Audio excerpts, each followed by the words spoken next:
And yes, guys, I got the old classic Monster Mutt Rottweiler. This is a really nice casting. I love it. Monster Jam Series 37. So hopefully I get the Swedish Fish Megalodon next. Gravedigger, Grand Mole, all of them, and Overboard. I didn't see those today, but I saw Zombie. I should have grabbed it as well while I was there. The Target by my house is pretty cool. I have a lot of good stuff. So here's it, guys. Monster Mutt. And its packaging. Without further ado, I'm going to open this bad boy. And see the detail up close. Ooh, that is a nice one. Here's, guys, the Monster Mutt Rottweiler.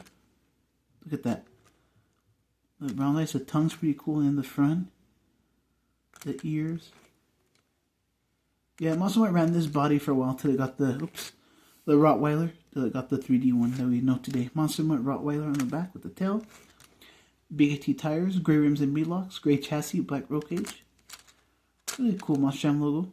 So yeah, that's all I got today. Hoping to get more soon. Like, subscribe, comment, share. There's more unboxings coming soon. Peace out and hope you all enjoyed.